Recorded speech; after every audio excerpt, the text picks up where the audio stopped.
आज के इस वीडियो में दोस्तों मैं कुछ ऐसा करने जा रहा हूं जो आज से पहले किसी यूट्यूबर ने शायद नहीं किया है। किसानों में पैसे बांट दो, औरतों को पैसे बांट दो, बेरोजगारों को, छात्रों को पैसे दे दो। क्या हो रहा है ये सब? हो ये रहा है कि अमीर सेठ और नेता लोग पैसा कूट रहे हैं, गरीब लोग अपनी गरीबी झेल रहे हैं और गरीबी से जूझने के लिए गरीब लोगों पर पैसे फेंके जा रहे हैं, जिसका बोझ मिडिल क्लास उठा रही है।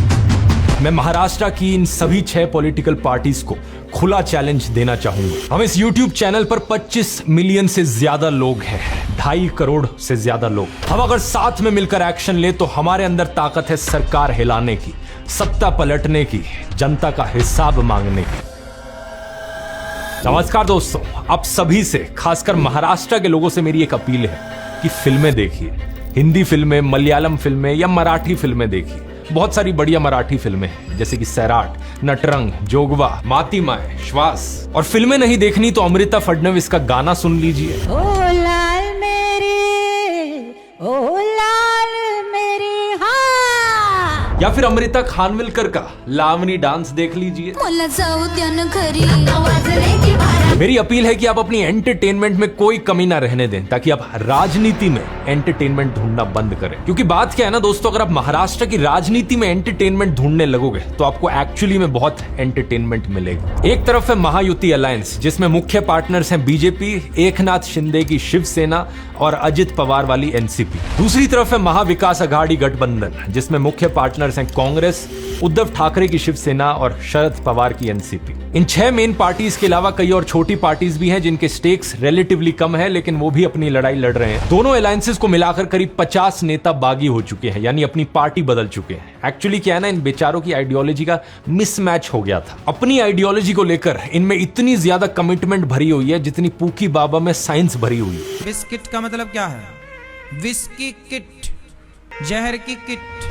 जो नेता बागी नहीं हुए हैं उनकी अपनी अलायंस के अंदर खटपट चल रही है और दोनों अलायंसेस के बीच में अपनी चुनावी फाइट तो है ही। कुल मिलाकर महाराष्ट्र की पॉलिटिक्स ने बिग बॉस को फेल कर रखा है। लेकिन जैसा मैंने कहा था, बिग बॉस टाइप एंटरटेनमेंट आपके दिमाग के लिए हानिकारक है, वैसे ही ये महाराष्ट्र की पॉलिटिक्स में एंटरटेनमेंट जनता के लिए हानिकारक है। अमित शाह थे, गौतम अडानी थे, प्रफुल्ल पटेल थे, जागरूक पालक, सुदृढ बालक, आरोग्याची वारी पंढरीच्या वारी। एनसीपी का, मैं एनसीपी में, मैं 99 से एनसीपी में हूँ, आज भी मैं एनसीपी सपोर्ट टू बीजेपी। जो पक्ष म्हणतोय तुम्हाला की धर्म बचाव, धर्म धोके में है, खरं म्हणजे ते धर्माला प्रार्थना करतायत की आमचा पक्ष धोक्यात आहे, तुम्ही आम्हाला वाचवा।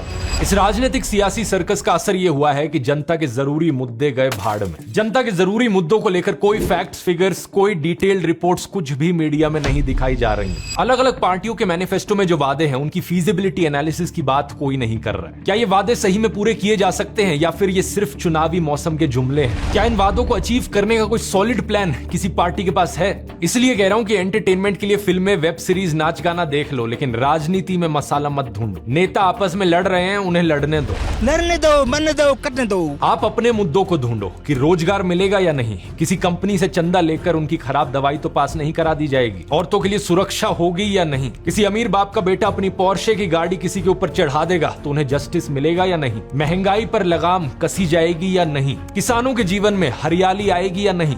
आज के इस वीडियो में दोस्तों मैं कुछ ऐसा करने जा रहा हूं जो आज से पहले किसी यूट्यूबर ने शायद नहीं किया है। जनता के मुद्दे तो मैंने बहुत उठाए हैं, उनके सॉल्यूशंस की भी बहुत बात करी, लेकिन अब मैं चाहता हूं ग्राउंड लेवल पर चेंज देखना। और इसीलिए इस वीडियो में मैं महाराष्ट्र की इन सभी 6 पॉलिटिकल पार्टीज को खुला चैलेंज देना चाहूंगा। हम इस YouTube चैनल पर 25 मिलियन से ज्यादा लोग हैं, 2.5 करोड़ से ज्यादा लोग। हम अगर साथ में मिलकर एक्शन ले तो हमारे अंदर ताकत है सरकार हिलाने की, सत्ता पलटने की, जनता का हिसाब मांगने की, और साथ ही साथ हमारे अंदर ताकत है देश को सही मायनों में ऊपर ले जाने की। इसलिए आज के इस वीडियो में दोस्तों मैं छत्रपति शिवाजी महाराज के उसूलों पर आधारित मिशन स्वराज का ऐलान करना चाहूंगा। जो भी पॉलिटिकल पार्टी इस मिशन को स्वीकार करेगी, हम उन्हें हाईलाइट करेंगे एग्जैक्टली क्या वो सॉल्यूशंस हैं जिनको इंप्लीमेंट किया जाना चाहिए महाराष्ट्र में सही मायनों में डेवलपमेंट देखने के लिए, जनता का विकास होते हुए देखने के लिए। आइए डिटेल में समझते हैं और फिर काम पर लग जाते हैं इस सपने को हकीकत बनाने के लिए।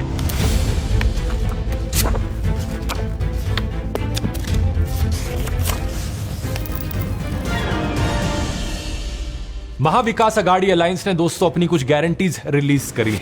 महिलाओं को ये प्रॉमिस करते हैं हर महीने 3,000 रुपए देंगे। अनएम्प्लॉयड यूथ को 4,000 रुपए पर महीना देंगे। सुनने में बड़ा इंटरेस्टिंग लगता है, लेकिन अब दूसरी तरफ देखो, बीजेपी की महायुति अलायंस ने भी ऐसी ही कुछ गारंटीज दी हैं। लाडली बहन योजना के तहत महिलाओं को ये 1,500 रुपए की जगह 2,100 रुपए देंगे। सीनियर सिटीजन के लिए पेंशन 1,500 से बढ़ाकर 2,100 रुपए कर दी जाएगी। 1 लाख छात्रों को महीने 10,000 रुपए दिए जाएंगे। किसानों को 1,250 रुपए दिए जाएंगे हर महीने। बेसिकली दोनों ही अलायंसेस फेंक फेंक कर पैसे बांट रही है जनता में। कल्पना चावला ने तो अंतरिक्ष तक उड़ान भरी थी, लेकिन नेताओं की कल्पना दाल चावल से ऊपर तक नहीं उठ रही है। इन सब नेताओं को लगता है कि गरीब लोग हैं, इन्हें कुछ रुपए फेंक दो, दाल चावल खा लेंगे और बस हो गया इनका। कभी सोचकर देखा ये सब पैसे आते कहां से हैं? लेकिन ये सब सरकारी पैसा है जो आता है टैक्स से। वही टैक्स जिसको देते हुए मिडिल क्लास लोगों की कमर टूट जाती है। बुरी खबर यह है कि मिडिल क्लास का साइज कम होता जा रहा है। सरकारी टैक्स डेटा भी यही चीज क्लियरली दिखाता है। इसकी वजह से डिमांड पर एक बहुत बुरा असर पड़ रहा है। Federation of automobile dealers association ने अगस्त के महीने में एडमिट किया कि फैक्ट्रियों और डीलरशिप्स पर 73,000 करोड़ की इन्वेंट्री इकट्ठी हो रखी है। मिनिस्ट्री ऑफ फाइनेंस के लेटेस्ट मंथली रिव्यू में भी इस बात को एक्नॉलेज किया गया कि कंज्यूमर डिमांड कम हो रही है। ऑटोमोबाइल सेल्स और हाउसिंग सेल्स में तो कमी दिख ही रही है, लेकिन हर रोज के फास्ट मूविंग कंज्यूमर गुड्स की बिक्री भी इस स्लो डाउन से बच नहीं पा रही है। एफएमसीजी की वॉल्यूम ग्रोथ देखो, पिछले साल के सितंबर क्वार्टर में अर्बन ग्रोथ 10.2% पर थी, इस बार 2.8% पर आ गई है। और ये चीज हम जानते हैं कि मिडिल क्लास की एक बड़ी परसेंटेज शहरों में रहती है, तो मिडिल क्लास लोगों के लिए पहली चीज तो नौकरी मिलना मुश्किल हो गया है। आईएलओ की इंडिया अनएम्प्लॉयमेंट रिपोर्ट 2023 ने बताया कि 2022 में महाराष्ट्र के पढ़े लिखे लोगों में बेरोजगारी 15% पर पहुंच चुकी है। अगर रोजगार मिलता भी है तो तनख्वाह बहुत कम होती है, और अगर तनख्वाह कुछ ठीक ठाक हो भी जाती है तो टैक्स का बोझ आ जाता है। डायरेक्ट टैक्स के अलावा इनडायरेक्ट टैक्स का भी बोझ होता है जो महंगाई का रूप ले लेता है। जब सर्वाइवल इतना मुश्किल हो रहा है तो बेचारे मिडिल क्लास युवा चिल कैसे करें? पीस पुलाव 95, दाल मखनी 56, पनीर पकौड़े 45, टोटल 356, टैक्स लगा के 403। टैक्स किस बात का? खाने पे भी टैक्स? अच्छा, बात यह भी है कि टैक्स देने में कोई दिक्कत नहीं है, लेकिन उस टैक्स के बदले मिल क्या रहा है मिडिल क्लास लोगों को? सरकारी स्कूलों में अपने बच्चे को लोग पढ़ा नहीं सकते क्योंकि वहां कोई क्वालिटी एजुकेशन नहीं है। प्राइवेट स्कूलों में फीस बढ़ती जा रही है। हिंदुस्तान टाइम्स की इस रिपोर्ट को देखिए। मुंबई के दादर इलाके में एक स्कूल ने पहली क्लास में एडमिशन के लिए 86,000 रुपयों की डिमांड करी। पेरेंट्स ने स्कूल में फीस हाइक के बारे में सवाल किया तो स्कूल मैनेजमेंट ने 2 टुक जवाब देते हुए कहा कि या तो फीस भरो या सरकारी स्कूल में ले जाओ। बोरीवली के एक स्कूल में तीसरी क्लास की फीस 1,35,000 रुपए बताई गई। कहा जाता है कि कैपिटलिज्म में कंज्यूमर्स को चॉइस मिलती है, लेकिन यहाँ मिडिल क्लास पेरेंट्स के पास क्या चॉइस है? इस वाले प्राइवेट स्कूल द्वारा लुटना पसंद करोगे या दूसरे वाले प्राइवेट स्कूल द्वारा लुटना पसंद करोगे? अगर बहुत सारे सरकारी स्कूल हो जहां पर अच्छा इंफ्रास्ट्रक्चर हो और क्वालिटी एजुकेशन दी जाए तो इन प्राइवेट स्कूलों की हालत बुरी हो जाएगी। कंपटीशन के चलते इन्हें अपनी फीस कम करनी पड़ेगी, लेकिन सरकारी स्कूलों में क्वालिटी एजुकेशन है ही नहीं। मिडिल क्लास माँ बाप को अपने बच्चे के भविष्य की चिंता है और इसलिए वे अपना पेट काट कर उसे प्राइवेट स्कूल भेज रहे हैं। ये ब्लैकमेल नहीं तो और क्या है? पब्लिक ट्रांसपोर्ट की बात करी जाए तो मुंबई लोकल में हो रही ओवरक्राउडिंग के ये भयानक नजारे देखने को मिलते हैं, लेकिन इसे स्पिरिट ऑफ मुंबई कहकर पल्ला झाड़ लिया जाता है। इस साल अगस्त के महीने में सेंट्रल रेलवे और वेस्टर्न रेलवे ने बॉम्बे हाईकोर्ट में एफिडेविट जमा किया, जिसमें बताया गया कि पिछले 20 सालों में मुंबई की इन सबअर्बन ट्रेन से गिरकर 51,800 लोगों की मौत हो चुकी है। एवरेज निकाली जाए तो हर साल 2,500 से ज्यादा लोग मुंबई की इन लोकल ट्रेनों से गिरकर मर गए। इंसानों को कीड़े मकोड़े बनाकर रख दिया है। बीएमसी के चीफ ने बॉम्बे हाईकोर्ट को कहा कि इस साल बारिश कुछ ज्यादा हो गई, इसलिए सड़क पर ज्यादा गड्ढे हो गए हैं। बल्कि सच्चाई यह है कि बारिश की वजह से गड्ढे नहीं होते, बल्कि सही ड्रेनेज ना होने की वजह से गड्ढे होते हैं। सरकारों को सही से सड़क बनानी कब आएंगी जहां पर प्रॉपर ड्रेनेज हो, फुटपाथ हो, साइड वॉक हो? 2 साल पहले महाराष्ट्र के चीफ मिनिस्टर एकनाथ शिंदे ने अनाउंस किया था कि मुंबई की सड़कों को पॉट होल फ्री कर देंगे, लेकिन 16 महीने में टारगेट की केवल 9% सड़कों को कंक्रीट किया जा सका।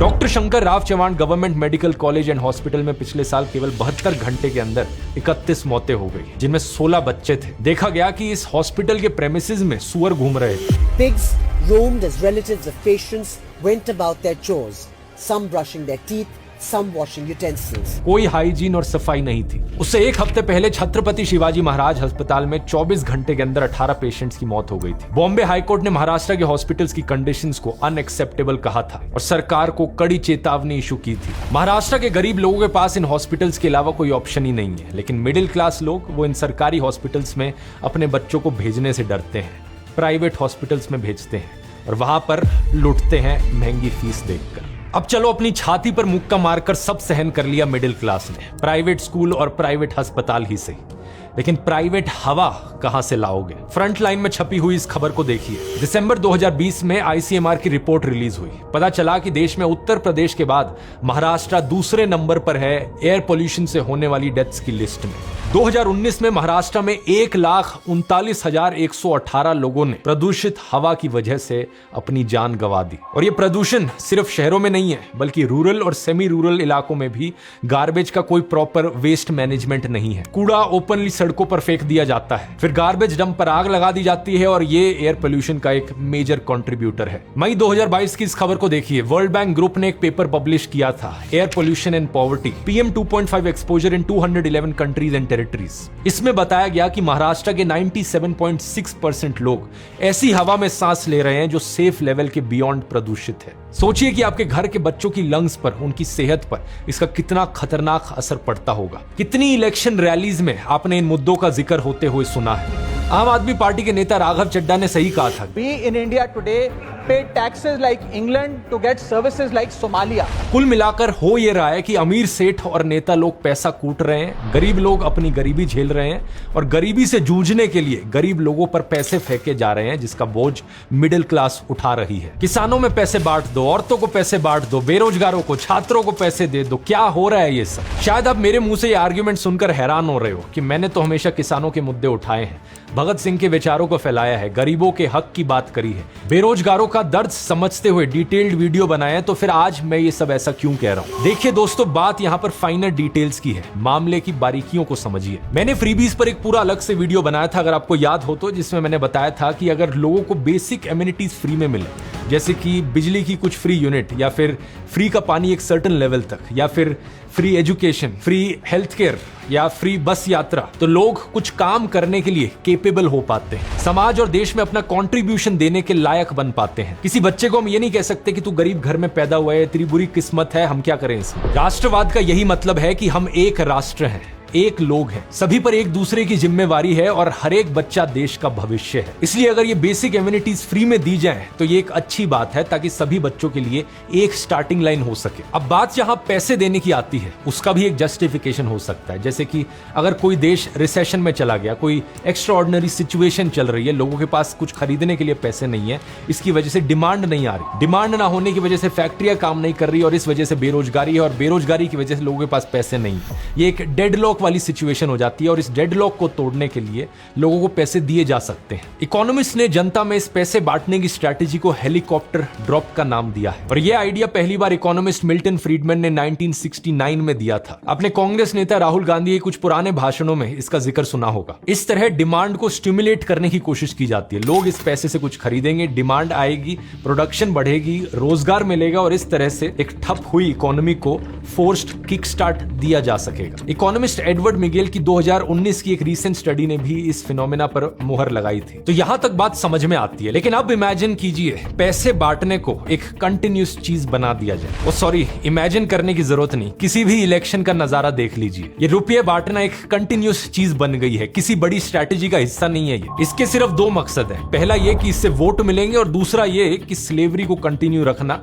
संभव हो पाएगा। कहने को तो हमारा देश 1947 में आजाद हो गया था, 1950 में हमारा संविधान भी लागू हो गया था, जिसके प्रियम्बल में आजादी एक कोर वैल्यू है। लेकिन क्या सिर्फ ऐसा कह देने से और लिख देने से आजादी आ जाती है? पूरे साल किसान खेत में अपनी हड्डियां गलाए और फिर भी गुजारे लायक ना कमा पाए, क्या ये आजादी है या स्लेवरी है? इस टाइप की स्लेवरी की बात मैंने पिछले कई वीडियोस में करी है। महाराष्ट्र के 6 अमीर डिस्ट्रिक्ट्स, मुंबई, ठाणे, पुणे, रायगढ़, सिंधुदुर्ग और कोल्हापुर, सभी वेस्टर्न महाराष्ट्र में, और महाराष्ट्र के सबसे 7 गरीब डिस्ट्रिक्ट्स, वाशिम, गढ़चिरोली, नंदुरबार, बुलढाणा, हिंगोली, यवतमाल, अमरावती, एक को छोड़कर सभी ईस्टर्न महाराष्ट्र में। पिछले महीने की रिपोर्ट देखिए, फाइनेंशियल ईयर 2024-25 के प्रोजेक्टेड ओवरऑल स्टेट जीडीपी के मामले में महाराष्ट्र सबसे अमीर स्टेट है देश की। अगर पॉपुलेशन को हिसाब में भी लिया जाए तब भी net state domestic product per capita में 2022-23 में महाराष्ट्र की 12वीं रैंक थी। यह भी अच्छी खासी रैंक है, तभी महाराष्ट्र को एक प्रॉस्परस स्टेट की तरह देखा जाता है। लेकिन अब खेल देखिए, इकोनॉमिस्ट सुरजीत भल्ला ने रिसेंटली ईपीडब्ल्यू में पेपर पब्लिश किया, जिसमें दिखाया दिखाया गया कि इसी महाराष्ट्र में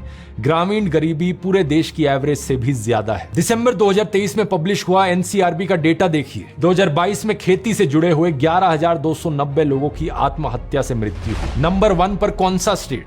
महाराष्ट्र। देश में जितने भी फार्मिंग रिलेटेड आत्महत्या के केसेस होते हैं उसके 38% सिर्फ इस एक स्टेट में है। दूसरे नंबर पर कर्नाटका है। ये भी एक प्रॉस्परस स्टेट है। नेट एसडीपी पर कैपिटा में 7वीं रैंक पर है। तो सवाल ये उठता है कि इन समृद्ध राज्यों में किसान अपनी जान लेने के लिए क्यों मजबूर हो जाता है। इस ग्राफ में देखिए महाराष्ट्र और कर्नाटका का बार दूसरी स्टेट्स के मुकाबले में कितना ऊपर है। यकीन मानिए कि ये एक संयोग नहीं प्रयोग है। इंडियन पिक्सल्स द्वारा दिसंबर 2022 में बनाया गया महाराष्ट्र का ये नक्शा देखिए। ये चिल्लाकर महाराष्ट्र में इनइक्वालिटी की कहानी कहता है, लेकिन नेताओं को कुछ सुनाई देता ही नहीं। इस नक्शे में जो डिस्ट्रिक्ट्स हरे दिख रहे हैं वो अमीर हैं और जो रेड या ऑरेंज हैं वो गरीब हैं। ईस्टर्न साइड में सिर्फ एक नागपुर ग्रीन में दिख रहा है, उसके अलावा सभी डिस्ट्रिक्ट्स रेड, ऑरेंज, येलो। इनका annual GDP per capita 3 lakh से भी कम है। और वेस्टर्न साइड में सभी ग्रीन, सभी का 3 लाख से ज्यादा, मुंबई का तो 6 लाख से ज्यादा। जो ईस्टर्न महाराष्ट्र का इलाका है ये खेती का इलाका है, सूखा है, इसे विदर्भ कहा जाता है। इसी इनइक्वालिटी से तंग आकर यहाँ स्टेटहुड की भी डिमांड उठती रही है। लेकिन इस बिना पर आप कितने अलग अलग स्टेट्स बनाएंगे? क्योंकि ये इनइक्वालिटी दोस्तों सिर्फ अमीर डिस्ट्रिक्ट्स और गरीब डिस्ट्रिक्ट्स के बीच नहीं है, बल्कि हर एक डिस्ट्रिक्ट के अंदर भी इनइक्वालिटी है। यहाँ तो गांव की बात हो रही थी, शहरों में तो इनइक्वालिटी और भी ज्यादा है। इस साल अगस्त के महीने में मुंबई ने बीजिंग को पीछे छोड़ दिया बिलियनियर्स की संख्या के मामले में। एक शहर में 92 बिलियनियर्स हैं। एशिया में सबसे ज्यादा बिलियनियर्स मुंबई में है और इसी मुंबई में एशिया का सबसे बड़ा झुग्गी वाला एरिया भी है, धारावी। रेडिट पर एक यूजर ने फोटो डाली थी जो वायरल हो गई। एक तरफ ऊंची इमारतें और वहीं पर चौर। ये देखकर जावेद अख्तर का एक शेर याद आता है, ऊंची इमारतों से मकान मेरा घिर गया, कुछ लोग मेरे हिस्से का सूरज भी खा गया। चाहे फैक्ट्रियों के इनफॉर्मल लेबरर्स हों या कॉर्पोरेट कंपनीज में टॉक्सिक वर्क कल्चर झेल रहे फॉर्मल सेक्टर एम्प्लॉयज हों, शहर के मजदूर भी स्लेवरी में फंसे हुए हैं, वैसी ही स्लेवरी जैसे किसान झेल रहे हैं। किसानों को महीने का 1250 रुपए देकर आप कौन सा तीर मार लेंगे? क्या वाकई ये किसान का सम्मान है या अपमान? महीने का 1250 रुपए यानी साल का 15,000 रुपए होता है। ये सम्मान नहीं है, ये किसानों की गुलामी का दाम है। सम्मान तो ये होगा कि हर एक किसान साल का 15 लाख रुपए कमाए। आखिरकार वो ऐसा काम भी करते हैं जो सबसे जरूरी है। महायुति अलायंस और महाविकास अघाड़ी अलायंस दोनों ने इन चुनावों में अपने वादों में कहा है कि ये किसानों का कर्ज माफ करेंगे। The BJP has promised waiving of loans for farmers and the MVA has also promised a loan waiver of up to 3 lakh rupees. ये जरूरी है ताकि स्लेवरी को कंटिन्यू किया जा सके। स्लेवरी को खत्म करने के लिए कोई चुनावी वादा दिखाई नहीं पड़ता। ऐसी कोई कोशिश नहीं दिखती कि किसान पर कर्ज ही ना चढ़े, उसकी सालाना इनकम 15 लाख तक पहुंचे। आप बोलोगे क्या मैं हवा में बातें कर रहा हूं, मैं खुद क्यों नहीं बता देता सोल्यूशन? ऑब्वियसली ये चीज संभव है, लोगों ने ऐसा किया भी है। द बेटर इंडिया में कई किसानों की सक्सेस स्टोरीज छपी हैं जो साल के 15 से 20 लाख रुपए कमा रहे हैं। उन्होंने नेचर को समझा है, खेती के विज्ञान को समझा है, सॉइल टेस्टिंग करवाते हैं, उस हिसाब से फसल लगाते हैं, नेचुरल फार्मिंग से अपनी कॉस्ट कम करते हैं, ड्रिप इरिगेशन, क्रॉप रोटेशन और मल्चिंग जैसी टेक्निक्स का इस्तेमाल करते हैं, मल्टी लेयर फार्मिंग करते हैं। सॉल्यूशन बड़ा सिंपल है, इन किसानों का मॉडल लेकर आपको पूरे महाराष्ट्र में अप्लाई करना है। ये कोई बड़ी चीज नहीं है। महाराष्ट्र में 44,728 विलेजेस हैं। सरकार फटाक से 9,000 एग्रीकल्चर असिस्टेंट्स को सरकारी नौकरी दे। हर एक एग्री असिस्टेंट के पास 5 विलेजेस होंगे जहां उसे जाकर किसानों को ये सब बताना है, सिखाना है और करवाना है। सूखे की अगर समस्या आएगी, ड्राउट आएगा, तो उसके लिए भी डाउन टू अर्थ पोर्टल पर एक केस स्टडी छपी है। महाराष्ट्र का ही एक गांव है हिवड़े बाजार, बहुत गरीब गांव था, सूखे की समस्या थी, लोग गांव छोड़कर जा रहे थे और फिर पोपटराव पवार गांव के सरपंच बने। Rain water harvesting, water conservation और अपनी स्मार्ट थिंकिंग से गांव की पूरी तकदीर बदल दी। ना पीने को पानी, ना स्वास्थ्य की सुविधा, बहुत सारी परेशानी करके लोग गाँव छोड़ के शहर जा रहे थे। पहला काम हमने ये किया कि वाटर शेड का काम किया। अब ये गांव देश के सबसे प्रॉस्परस गांव में से एक है। पोपटराव पवार को पद्मश्री से सम्मानित किया जा चुका है। तो सवाल ये कि क्या महाराष्ट्र के पॉलिटिशियंस इनके बारे में नहीं जानते, और अगर जानते हैं तो इनका मॉडल फटाफट पूरे महाराष्ट्र में क्यों नहीं अप्लाई किया जाता? कौन सी मुहूर्त निकालने का इंतजार है? ये तो बात हुई फसल उगाने की। फसल जब उग जाए तो उसे बेचने के लिए लोकल मंडी बनवा दीजिए जहां वो सीधे कंज्यूमर से कनेक्ट हो सके। किसानों के कोऑपरेटिव बनवा दीजिए, फूड प्रोसेसिंग में उनकी मदद कर दीजिए। डॉक्टर रमन जेनेयुलू ने फार्मर्स का एक ऐसा ही एक ब्रांड बनाया है, सहज आहारम। काम। महाराष्ट्र के नेता भी ऐसा कर क्यों नहीं देते? केवल किसानों के लिए ही नहीं, दूसरे जो आर्टिजन्स हैं, क्राफ्ट्समैन हैं, उनकी भी दुकानें जमाने में मदद की जाए। बेरोजगारी की जो समस्या है, ये बड़ी कंपनियों से दूर नहीं होने वाली है, क्योंकि कंपनियों का बिजनेस वॉल्यूम बढ़ता रहता है, लेकिन इकोनॉमीज ऑफ स्केल के चलते रोजगार में इजाफा नहीं होता है। बेरोजगारी की समस्या छोटे उद्योगों को प्रमोट करने से ही दूर होगी, स्मॉल एंड मीडियम बिजनेसेस जो लेबर इंटेंसिव होते हैं। और हैंडमेड गुड्स, कॉटेज इंडस्ट्रीज के चलते पोल्यूशन को भी कम किया जा सकता है। सरकार भी इससे रेवेन्यू कमा सकती है। अरे महाराष्ट्र के नेताओं, कम से कम इस तरह के झूठे वादे ही कर दो। फिलहाल तो चुनावी वादों का लेवल ही इतना नीचे हो रखा है। क्वालिटी एजुकेशन का भी कोई वादा दिख नहीं रहा। फ्री एजुकेशन नहीं चाहिए, फ्री क्वालिटी एजुकेशन चाहिए। और यह करना भी कोई बड़ी चीज नहीं है। पहली बात, कॉन्ट्रैक्ट पर टीचर भर्ती करने बंद करे जाए। 2 महीने पहले महाराष्ट्र के जिला परिषद स्कूलों के 1 लाख टीचर्स ने इसके खिलाफ प्रोटेस्ट किया था। इन टीचर्स ने बैनर पकड़ा हुआ था, लेट अस टीच, यानी पढ़ा लेने दो हमें। सरकारी टीचर्स को दुनिया भर के कामों में उलझा कर रखा जाता है, चाहे दिल्ली के टीचर्स हो या महाराष्ट्र के। बाकी सब कामों के लिए एडमिन असिस्टेंट्स रखिए नौकरी पर। परमानेंट टीचर्स की संख्या को डबल कीजिए। अपने education minister, secretary, school inspectors को नींद से जगाइए। केवल आपकी नियत पर कृपा अटकी हुई है। पुलिस का मामला भी यही है। कुल मिलाकर महाराष्ट्र पुलिस में करीबन 2,30,000 की फोर्स है। यूनाइटेड नेशंस के हिसाब से 1 लाख लोगों पर 222 पुलिस वाले होने चाहिए। महाराष्ट्र की पॉपुलेशन 2011 में करीब 11 करोड़ के आसपास थी। अब इसका एस्टिमेट करीब 13 करोड़ का है। और इस तरह महाराष्ट्र में 5,85,000 पुलिस वाले होने चाहिए, यानी जो अभी संख्या है उसका 2.5 टाइम्स होना चाहिए। इनकी अच्छे से ट्रेनिंग करवाई जानी चाहिए। इन्वेस्टिगेशन के लिए अलग टीम हो। टारगेट होना चाहिए कि महाराष्ट्र पूरी तरीके से क्राइम फ्री किया जा सके। और यहाँ जो जस्टिस मिलता है वो हर एक इंसान के लिए बराबर हो, चाहे वो कितना भी अमीर या कितना भी गरीब क्यों ना हो। इसी तरह सड़क, बस, ट्रेन, अस्पताल में सब अच्छा किया जाए। पूरे महाराष्ट्र में सफाई रखी जाए जैसे दूसरे देशों में होती है, और जिस वजह से इंडियंस दूसरे देशों से इतना प्रभावित होते हैं। वेस्ट मैनेजमेंट, कंपोस्टिंग करवाई जाए। मुंबई के बीचेस को साफ सुथरा किया जाए। इसके लिए भी नए स्टाफ की जरूरत पड़ेगी, उनको सैलरी देनी होगी। इसके लिए इंस्पिरेशन ली जा सकती है अफरोज शाह जैसे लोगों से, जिन्होंने सिंगल हैंडेडली मुंबई के बीचेस क्लीन करे हैं। इनके साथ 5 साल पहले मैंने एक वीडियो भी बनाया था, जिसमें आप देख सकते हैं कि एग्जैक्टली ये कैसे काम करते हैं और क्या चमत्कार इन्होंने किया था, जिसकी वजह से 2016 में इन्हें United Nations champion of the earth का अवार्ड मिला था। इसके अलावा सीख ली जा सकती है रवांडा जैसे देशों से। रवांडा अफ्रीका में एक देश है जो बहुत ही एक समय पर गंदगी भरा होता था, लेकिन आज अफ्रीका के सबसे साफ देशों में से एक है। इनकी सरकार ने मंथली कम्युनिटी क्लीनअप्स ऑर्गेनाइज कराए, क्योंकि साफ सफाई रखना हर एक नागरिक की रिस्पॉन्सिबिलिटी है। कि महीने में एक दिन होगा जब देश के सभी लोग बाहर सड़कों पर निकलेंगे और अपने आसपास साफ सफाई करेंगे। इसके बाद डिटेल में मैंने इस वीडियो में करी थी। तो इस तरीके से ओवरऑल मुद्दा देखा जाए दोस्तों, तो नए एग्रीकल्चर असिस्टेंट्स, नए टीचर्स, नए पुलिस कर्मियों,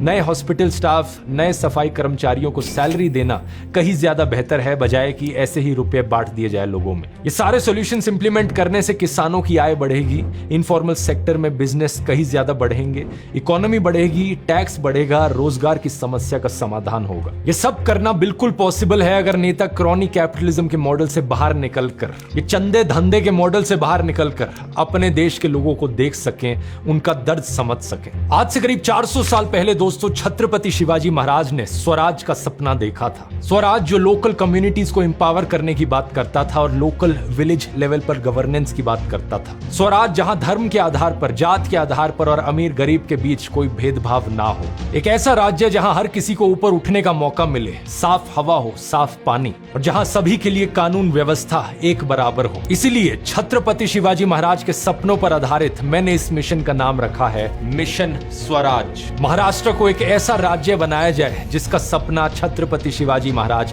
देखा करते थे। पहला, किसानों के लिए training, soil testing, laboratory, seed banks, local markets. दूसरा, रेन वाटर हार्वेस्टिंग। तीसरा, फ्री क्वालिटी एजुकेशन। चौथा, फ्री क्वालिटी हेल्थ केयर। पांचवा, सफाई और शुद्ध हवा पानी। छठा, क्राइम से मुक्ति, सेफ्टी, सिक्योरिटी। और सातवां, लोकल उद्योगों को प्रमोट करते हुए सभी के लिए रोजगार। ये सब करने के लिए पॉलिटिकल विल चाहिए, और ये पॉलिटिकल विल नेताओं में तभी आएगी जब जनता इन मुद्दों के आधार पर उन्हें वोट करेगी। और जनता कौन है? हम लोग हैं जनता। 2.5 करोड़ से ज्यादा लोग अगर हम ठान ले कि इन मुद्दों के नाम पर हम इन पार्टीज को वोट करेंगे, तो इन्हें हमारी सुननी पड़ेगी। पास्ट में मैंने जिस भी पार्टी के लिए जो भी कहा हो, अपनी ईगो साइड में रखकर भूल जाओ उसे। अब से इस वीडियो को देखकर इस मिशन स्वराज को पूरा करने का वादा जो भी नेता करेगा, मैं उस पार्टी या नेता को हाईलाइट करूंगा, पब्लिसाइज करूंगा, और हम 2.5 करोड़ लोग मिलकर इस आधार पर उन्हें कंडीशनली सपोर्ट करेंगे। ये सभी पार्टीज और नेताओं के लिए खुला ऑफर है। अगर हिम्मत है तो चैलेंज लीजिए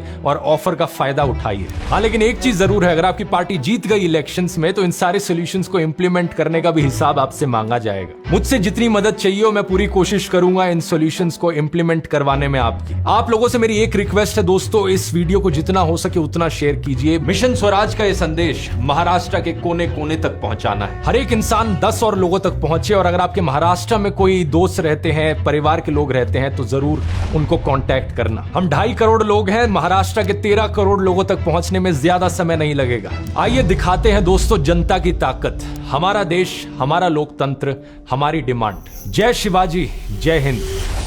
तब तक के लिए आप ये बीच क्लीनिंग वाला वीडियो देख सकते हैं जो मैंने अफरोज शाह के साथ शूट किया था। कई सारी नई चीजें जानने को मिलेंगी आपको। मिलते हैं अगले वीडियो में।